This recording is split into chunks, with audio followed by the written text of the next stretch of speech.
په چمن کې مې د هندوانو او د سیکانو یو تاریخي ځای ولیدی چې د هند تاریخ سره تړون لري. زور وای پاک افغان بارډر باندې پاسپورت نه مون. د چمن خلک هم دا وای ګرځه دا یو وای د دې کډوالو حالت چې مې ولدی زړه مې ډیر دروند سولو. بازار خواته چکر به ولګو شه بازار نه بولار سره د پیسو ګرځي د لنګوټه شپ خندر سره کی مالې بس نوم یو مې داګه کړی. لدې ځای څخه موږ چمن شارو خواته ولاړو. فهد خپل ملګری هم راپورته کولو. ورته ومې ویلې چې اول مې ډیورنډ لاین خواته بوځه. هلته مې ډیر کډې ولیدلې چې دلته 50-60 کاله تیر کړي وو او اوس خپل وطن ته روان وو. ډیر خلک د ډېرې ستړیا او تکلیف سره مخ ول. د دې کډوالو حالت چې مې ولدی زړه مې ډیر دروند سولو. نو فهد ته مې وویل چې راځه برته د شارو خواته به ولاړ سو. دا بیا د چمن پر لتې 2 کاله دا ناست اوس هم دا د خلک دلته ایسه ناست دي ساعت بعد بس بیا د دوی پر لت شروع کېږي. وای پاسپورت چې دی دا موږ نه منو ګورې پاک افغان بارډر پر پاسپورت نه منظور وای پاک افغان بارډر باندې پاسپورت نه منو.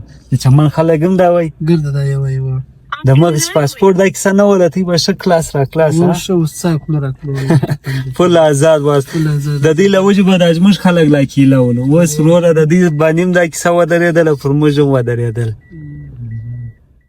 د چمن په ښار کې چې ګرځېدلم نو د چمن هغه مشر رایاسو چې تیر واره زه راغلی ولم ده راته ویلي وو چې چمن د یو هندو نوم دی او پخوا دلته ډېر هندوان آباد ولو. ډېر لوی تاریخ د چمن سره دی لري. نو فکر رالی چې ولې نه د هندوانو پر تاریخ باندې زه ویلاګ جوړ کړم. نو فهد ته مې وویلې چې د هندوانو تاریخي ځایونه مې بوځه. ده راته ویلې ولې نه خو له دې څه مخکې دغه یو ځوان سره وګاجه چې مسافر دی او ستا هر ویلاګ په شوق ګوري. السلام علیکم.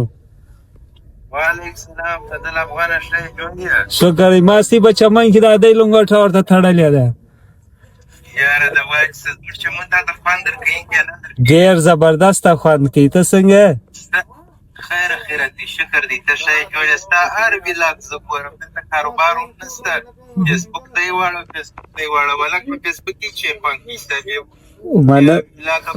مننه کور ودان چیرې مسافر یې